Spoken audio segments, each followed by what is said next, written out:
Dear students, second year economics, second year macro economics की class में मैं doctor Sunanda Devpura, associate professor economics, government Miraganj college Udaipur.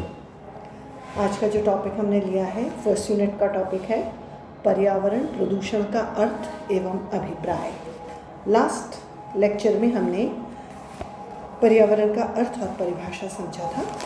आज हमने जो टॉपिक लिया है फर्स्ट यूनिट का, वो है पर्यावरण प्रदूषण का अर्थ तथा अभिप्राय, that is meaning of environmental pollution.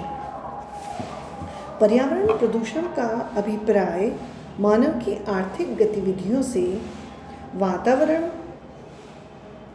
पर पड़ने वाले प्रतिकूल प्रभावों से वातावरण में विनाशकारी तत्वों एवं जहरीली गैसों के फैलने से है, जो केवल मानव जीवन के लिए ही नहीं वरन सभी प्रकार के जीवों के लिए प्राणघातक बन सकते हैं।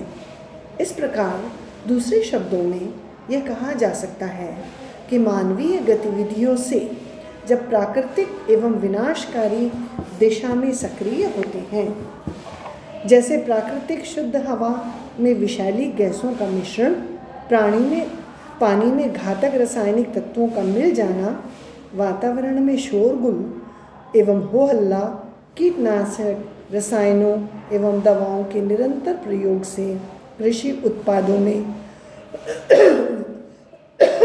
जहरीले तत्वों का प्रादुर्भाव, सागरों में विभिन्न अवशिष्टों, तेल, रेडियोधर्मिता पदार्थों आदि से उत्पन्न प्रदूषण, जल के तापमान में इतनी वृद्धि हो जाना कि वह जल जीवों के लिए विनाशकारी हो जाए, तो पर्यावरण प्रदूषण प्राय 7 रूपों में दृष्टिगोचर होता है, जिसका विवरण हम आगे करेंगे। अब हम ये देखना चाहते हैं कि पर्यावरण प्रदूषण के कारण घटक क्या हैं, that is causes of environmental pollution, जिसमें पहला है प्राकृतिक प्रकोप, नेचुरल कैलेमिटीज।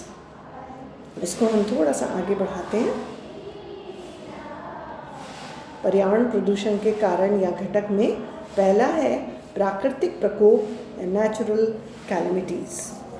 प्राकृतिक प्रकोपों के अंतर्गत आंधी, तूफान, अतिवृष्टि, अनावृष्टि, बाढ़, भूकंप आदि से वातावरण में कई प्रकार का प्रदूषण उत्पन्न हो जाता है। मिट्टी उड़ने से धूलमय वातावरण सांस लेने में कठिनाई, दमा आदि रोगों का कारण बन जाता है। इसी प्रकार से दूसरा जो कारण है पर्यावरण प्रदूषण का, वो है संक्रामक रोग यानी एपिडेमिक डिजीजेस। इनसे भी वातावरण में प्रदूषण फैलता है, जैसे प्लेग, टीबी, फ्लू, मौसमी बीमारियां वातावरण को प्रदूषित करती हैं। तीसरा बिंदु है औद्योगिक धुआं यानी इंडस्ट्रियल स्मोक।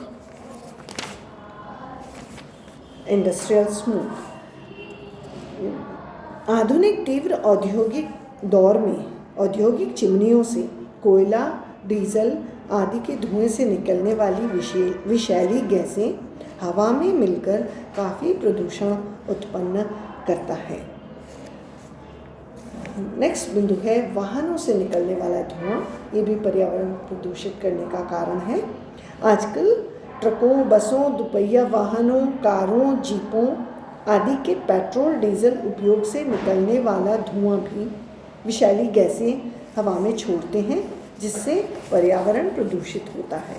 शहरों में वाहनों का धुआं भी प्रदूषण का बड़ा कारण है। नेक्स्ट बिंदु है कारखानों से निकलने वाले अवशिष्ट पदार्थ।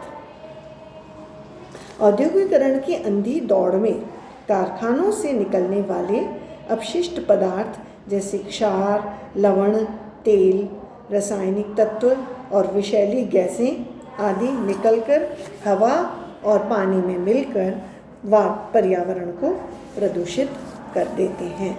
हम इसमें नेक्स्ट पेज पर चलते हैं। अच्छा, रासायनिक, नेक्स्ट बिंदु है रासायनिक उद्योगों से गैसों का रिसाव।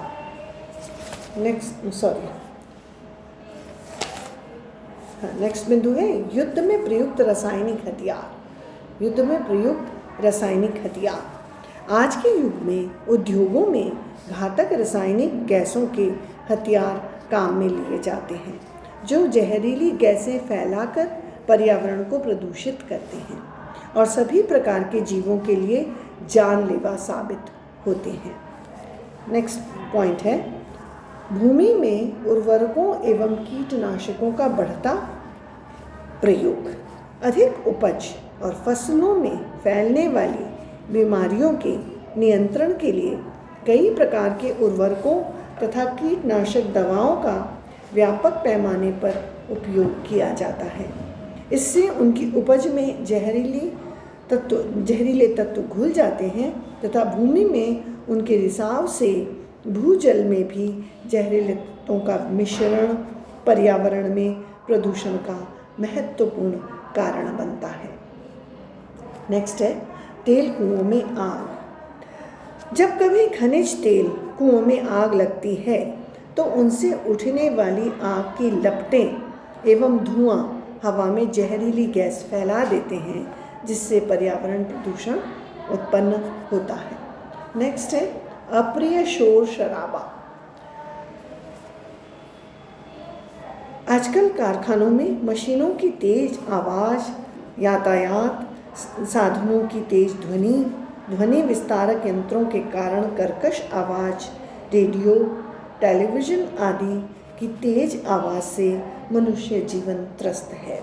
अप्रिय शोर शराबा भी पर्यावरण प्रदूषण का एक महत्वपूर्ण घटक बनता जा रहा है।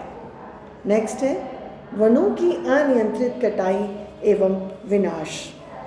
बढ़ती जनसंख्या के आवास के लिए तथा ईंधन की आपूर्ति के लिए वनों की अनियंत्रित कटाई तथा वनों के विनाश से जहां एक ओर ऑक्सीजन गैस की कमी तथा कार्बन डाइऑक्साइड की बढ़ती मात्रा मानव जीवन तथा पशु पक्षियों, जीव जंतुओं सभी के लिए जानलेवा होते जा रहे हैं। इससे मानव जीवन दूभर होता जा रहा है। नेक्स्ट है, परमाणु परीक्षण।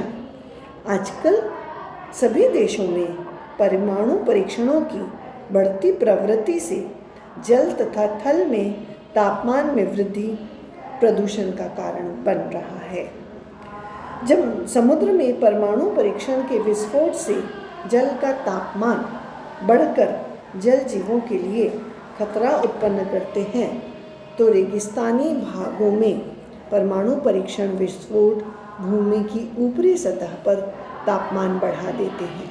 पर्यावरण में बढ़ता तापमान पर्यावरण संकट उत्पन्न कर रहा है।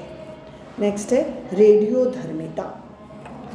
आधुनिक युग में परमाणु शक्ति, एक्सरे, प्रयोगशालाओं में परीक्षणों आदि से विकिरण तथा अपशिष्ट रेडियोधर्मिता कणों के रूप में सैकड़ों वर्षों तक पर्यावरण में फैले रहने से पशु पक्षियों एवं वनस्पतियों आदि के लिए संकट उत्पन्न कर रहे हैं।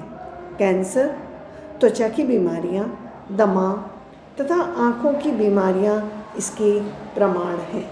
तो इन सब कारणों से जो वातावरण में प्रदूषण पैदा होता है। कुछ एक दो बिंदु और हैं जिनके बारे में हम चर्चा करना चाहेंगे। यह है कि रासायनिक उद्योगों में गैसों से रिसाव। आधुनिक युग में कई प्रकार के रासायनिक उद्योगों में जहरीली जानलेवा गैसों का उपयोग होता है और जब कभी उनमें असावधानी या विस्फोट आदि से ऐसी गैसों का रिसाव हो जाता है तो वे हवा में फैलकर पर्यावरण को प्रदूषित करता है। भोपाल गैस त्रासदी इसका एक उदाहरण है। और एक बिंदु और है कि जलाशयों और पानी के स्रोतों में मृत लाशों को फेंकना आजकल बड़े पैमाने पर मनुष्य तथा मवेशियों, पशु पक्षियों आदि की मृत लाशों को नदियों, नालों एवं जलाशयों में फेंक दिया जाता है, जो सड़ गलकर पानी में मिश्रण से पर्यावरण को प्रदूषित करते हैं। तो इस प्रकार ये सारे बिंदु हैं जो पर्यावरण को प्रदूषित करने के कारण हैं। These are all causes of environment pollution. इसको हमें हरित लेखांकन में कंसिडर करना है, क्योंकि विकास के साथ जो हम पर्यावरण को प्रदूषित कर रहे हैं तो उसका लेखा जोखा अवश्य आना चाहिए। तो नेक्स्ट लेक्चर में हम पर्यावरण प्रदूषण के बारे में, पर्यावरण प्रदूषण एवं राष्ट्रीय लेखांकन या हरित लेखांकन के ऊपर लेक्चर करेंगे, नेक्स्ट लेक्चर।